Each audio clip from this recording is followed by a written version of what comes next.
Break के बाद स्वागत है आपका। देख रहे हैं आप सी न्यूज भारत में गौरी वर्मा। वक्त है न्यूज बुलेटिन का। बुलेटिन में बात होगी भंडारा की, जहां लोकसभा चुनाव के लिए जिला प्रशासन ने कसी कमर। आगे चर्चा होगी दमोह की, जहां भारतीय संविधान बचाने और मतपत्र से चुनाव करवाने को लेकर निकाली गई पदयात्रा। और आखिर में बात करेंगे कैमूर की, जहां 7वें चरण में होगा सासाराम संसदीय चुनाव का मतदान। तमाम खबरों पर चलिए फटाफट से कर लेते हैं चर्चा। खबर भंडारा से है, जहां चुनाव की घोषणा होते ही जिले में आदर्श आचार संहिता लागू हो गई है। भंडारा गोंदिया लोकसभा सीट पर पहले चरण यानी 19 अप्रैल को मतदान होगा, जिसको लेकर कलेक्टर योगेश कुंभेजकर ने प्रेस कॉन्फ्रेंस में बताया कि भंडारा गोंदिया लोकसभा क्षेत्र के चुनाव के लिए जिला प्रशासन तैयार है। ये भी कहा कि जिले में आदर्श आचार संहिता का सख्ती से पालन कराया जाएगा। साथ ही उन्होंने कहा कि जिले में 9,95,887 मतदाता हैं, जिसमें 4,99,076 पुरुष और 4,96,806 महिला और 5 तृतीय जाति के मतदाता शामिल हैं। इस वार्ता में मुख्य रूप से डिप्टी कलेक्टर प्रशांत पिसल, अतिरिक्त मुख्य कार्यकारी अधिकारी कमलाकर रणदिवे उपस्थित रहे। आज माननीय निर्वाचन आयोग ने प्रेस कॉन्फ्रेंस लेके दोपहर 3 बजे लोकसभा 2024 इलेक्शन के बारे में सूचना जारी की है। भंडारा ज़िले में इस सूचना के अनुसार दिनांक 20 मार्च 2024 को नोटिफिकेशन जारी किया जाएगा। 27 मार्च 2024 तक जो नॉमिनेशन है वो लेने का आखिरी दिन होगा। 28 मार्च को स्क्रूटिनी की जाएगी।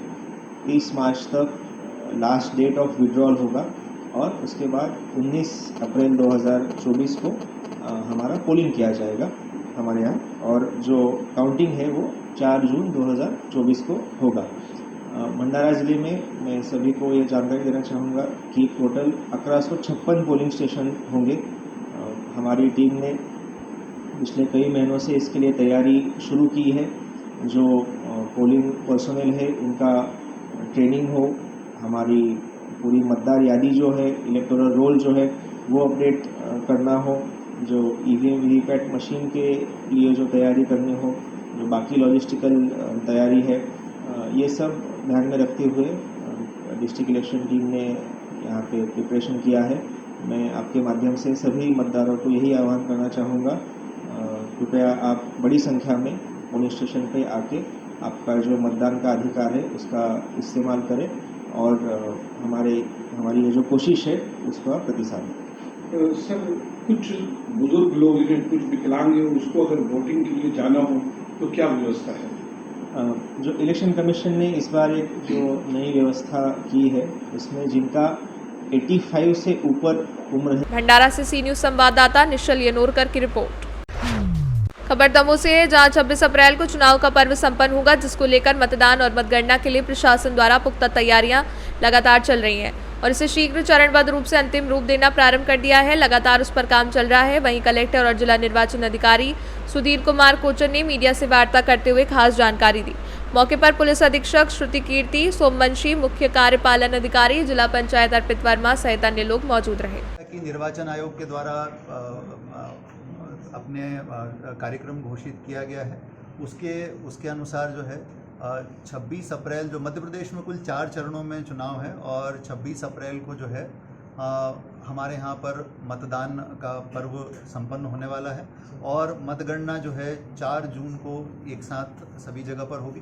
तो मतदान के लिए और मतगणना के लिए हमारी पुख्ता तैयारियाँ लगातार चल रही हैं और इसे हम शीघ्र चरणबद्ध रूप से अंतिम रूप देना हमने प्रारंभ कर दिया है और लगातार उस पर काम चल रहा है।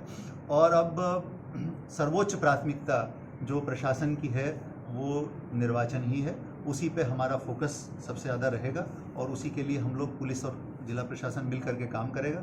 मैं आप सबके माध्यम से एक बार फिर दमोह लोकसभा क्षेत्र की जनता से मैं अपील करना चाहूँगा, यहाँ के मतदाताओं से मैं अपील करना चाहूँगा कि लोकतंत्र का पर्व एक बार फिर हमारे दरवाजे पर आया है।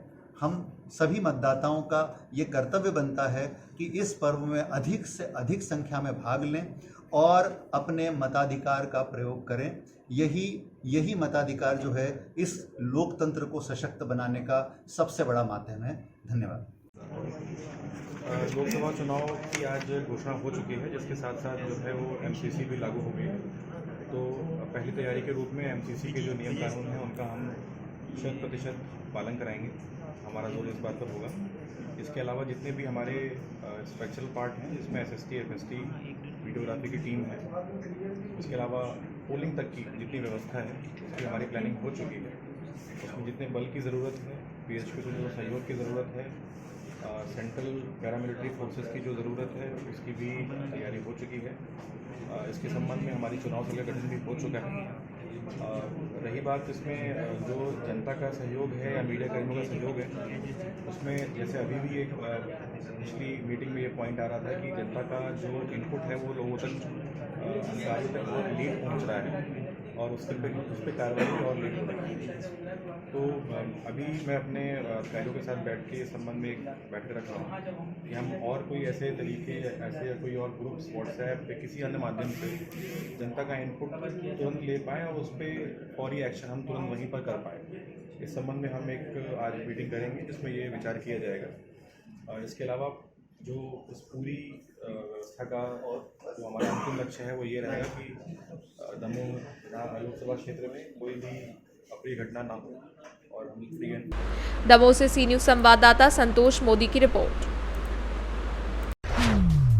खबर दमोह से है, जहां भारतीय बेरोजगार संघ के संस्थापक कोमल अहिरवार ने बेरोजगार युवाओं के साथ डॉक्टर अंबेडकर चौक से पदयात्रा प्रारंभ कलेक्ट्रेट दमोह में समापन की, जहां दमोह कलेक्टर के माध्यम से महामहिम राष्ट्रपति के नाम ज्ञापन सौंपा गया। मौके पर कोमल अहिरवार ने आगामी लोकसभा चुनाव मतपत्र से करवाने और नरेंद्र मोदी के इशारे पर 400 पार का संविधान बदलने की बात कर संविधान विरोधी की भाजपा के सांसद अनंत कुमार हेगड़े पर रास्ता लगाते हुए भारतीय संविधान को भाजपा से बचाने की अपील की।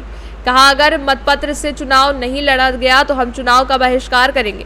इस पदयात्रा में मुख्य रूप से झांकी आकर्षित रही, जिसमें सबसे आगे संविधान की बुक, उसके पीछे मतपत्र से वोट करते युवा की झांकी, उसके सभी धर्म को बचाने और भारत माता की बचाने की झांकी बड़ी शोभनीय थे। मौके पर गोंडवाना गणतंत्र पार्टी के जिलाध्यक्ष मनुषा मरावी और जयस के जिलाध्यक्ष श्यामलाल सिंह ने अपने साथियों के साथ साथ पदयात्रा का समर्थन किया। पदयात्रा में प्रखर वक्ता के रूप में अजय अहिरवार, धन सिंह गौड़ रहे। फारूक खान ने पदयात्रा में शामिल हुए सभी साथियों का आभार व्यक्त किया। मौके पर पूर्व पार्षद बिंदु जी, रिटायर्ड फौजी महाराजा सिंह गौड़, संदीप अहिरवार, हरवेंद्र बौद्ध, प्रदीप अहिरवार, पुष्पेंद्र पटेल, संतोष अहिरवार, करण अहिरवार, तुलाराम अहिरवार, सूरज जाटव, रमेश अहिरवार इत्यादि उपस्थित थे। ये भारतीय बेरोजगार संघ की तरफ से एक जो बेरोजगार युवा हैं उनकी आवाज़ थी। उनने ये आवाज़ दी कि भैया हमें किसी न किसी प्रकार से इस भारत सरकार को, ये कुंभकर्ण की जो नींद सो रहा है, ठीक, इस सरकार को हमें जगाना है। और इस सरकार के जगाने के लिए हम लोगों ने ये छोटी सी पदयात्रा की है अंबेडकर चौक से कलेक्ट्रेट तक, और ये संदेश दिया है महामहिम राष्ट्रपति महोदय को, ये ज्ञापन दिया है कि आप अति शीघ्र बैलेट पेपर लागू करें, क्योंकि भाजपा का जो षड्यंत्र है वो उजागर हो चुका है। भाजपा के जो लोग हैं, जो इनके सांसद, वो खुल के कह रहे हैं कि हमें 400 पार करना, जो नरेंद्र मोदी जी अपनी गारंटी में 400 पार की बात कर रहे हैं, तो निश्चित रूप से ये संविधान खाने वाले हैं, संविधान खत्म करने वाले। तो हम बाबा साहब की संतान है। बाबा साहब ने जिस प्रकार से 4-4 बच्चों की कुर्बानी देकर संविधान को हमें दिया है, जो SC ST OBC माइनॉरिटी पूरे देश के लोगों को समानता का अधिकार दिया, स्वतंत्रता का अधिकार दिया, आज स्थिति यह है कि ये कहीं ना कहीं से एक विशेष धर्म के लिए, एक विशेष जाति के लिए अपना मनुस्मृति के अनुसार संविधान लागू करने वाले। दमोह से सी न्यूज संवाददाता संतोष मोदी की रिपोर्ट। खबर कैमूर से, जहां सासाराम संसदीय क्षेत्र में 19,04,173 मतदाता 2035 बूथों पर मताधिकार का प्रयोग करेंगे। चुनाव की घोषणा के बाद पूरे देश में आदर्श आचार संहिता लागू हो गई है, जिसको देखते हुए शनिवार को ही कैमूर जिले में जिला निर्वाचन पदाधिकारी सह जिलाधिकारी कैमूर सावन कुमार के द्वारा प्रेस वार्ता आयोजित कर जानकारी दी गई, जिसमें बताया गया कि 7वें चरण के तहत होने वाले सासाराम संसदीय क्षेत्र का मतदान प्रक्रिया कैमूर जिले में संपन्न कराई जाएगी, जहां 7 मई मंगलवार को अधिसूचना जारी होगी और नाम निर्देशन की अंतिम तिथि 14 मई को निर्धारित की गई है। इसके अलावा 15 मई को संवीक्षा और 17 मई को नाम वापसी की अंतिम तिथि निर्धारित है। आप बेहतर हैं, आपके आने वाली पीढ़ी आपके सामने है, आप कैसा भविष्य देखते हैं, कैसा राष्ट्र देखते हैं, उसके लिए जरूरी है कि आप अपने सोच के अनुरूप अपने आप कैलकुलेशन के आधार पर जरूर अपने मताधिकार का प्रयोग कीजिए और राष्ट्र निर्माण अवश्य भाग लीजिए। सर, किसी को अगर कुछ शिकायत करना है, कोई परेशानी है, तो इसके लिए 1950 टोल फ्री नंबर भी है, और साथ ही साथ हम लोग लगातार 3-4 हंटिंग लाइन भी जारी करेंगे, फ़ोन नंबर भी जारी करेंगे। आप वहाँ पर आप शिकायत दर्ज कराएंगे। और 1950 जो कॉल सेंटर वो हमेशा 24/7 लगातार वो जारी है। सर अधौरा क्षेत्र देखिए, अधौरा क्षेत्र में है जो आरंभिक तौर पर जो हम लोगों ने मेहनत किया है, वहाँ के सभी बूथों पर हमारा मिलिट्री फोर्स डिप्लॉय होंगे। पहले चूँकि LW एरिया है, हमने कंफ्यूजन किया है सभी बूथों पर वहाँ पर, और उसके कुछ चैनपुर कुछ भगवानपुर बूथों पर हम लोग पूरा 100% वहाँ पर जा रहे हैं, पैरामिलिट्री फोर्स डिप्लॉय कर रहे हैं। कनेक्टिंग के लिए वहाँ पर हमको सैटेलाइट फोन 20 ADJ हेडक्वार्टर से हमको मिल गया है, और साथ ही साथ वायरलेस सिस्टम भी हम लोग को वहाँ पर एक्टिव रहेगा, जो हमारे DSP साहब हैं सदर वो पूरा उसको देखेंगे। सर अधौरा में विधानसभा या पंचायत का जो चुनाव हुआ तो बहुत सारा बूथ को कंबाइंड कर दिया गया, जिसके कारण सर मतदाता जो है बहुत दूर से आते थे, तो उसके लिए क्या व्यवस्था?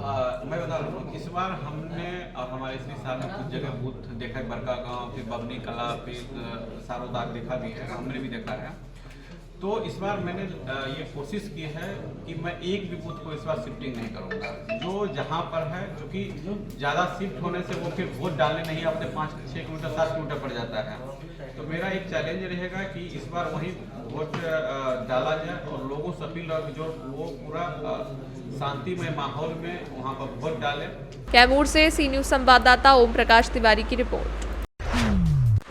कैमूर जिले के करमचट थाना क्षेत्र के कुकुड़ा गांव की खबर कनीय अभियंता रामपुर परमेश्वर कुमार ने बताया कि शुक्रवार को कुकुड़ा गांव में काम कर विद्युत उपभोक्ताओं से बिजली बिल बकाया राशि जमा कराया जा रहा था। इस बीच संजय कुमार पिता दुखंती राम कुकुड़ा थाना करमचट, जिनके ऊपर लंबित बकाया बिल 14,127 रुपये जमा नहीं करने के कारण 26 को ही इनका कनेक्शन काट दिया गया था। इसके बावजूद भी चोरी से बाईपास बिजली इस्तेमाल कर रहे थे। जब उनसे बिजली बिल जमा करने के लिए कहा गया, इतने में ही संजय कुमार गाली गलौज करते हुए मारने को दौड़े, जहां स्टाफ ने बीच बचाव किया। साथ ही संजय कुमार के कुछ सहयोगी उनका सहयोग करते हुए गाड़ी का पेट्रोल और हवा निकाल दिए।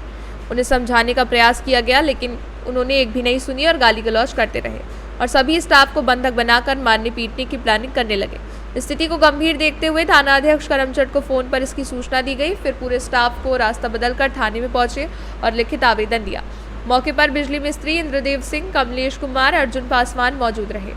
कैमूर से सी न्यूज संवाददाता राम प्रवेश तिवारी की रिपोर्ट।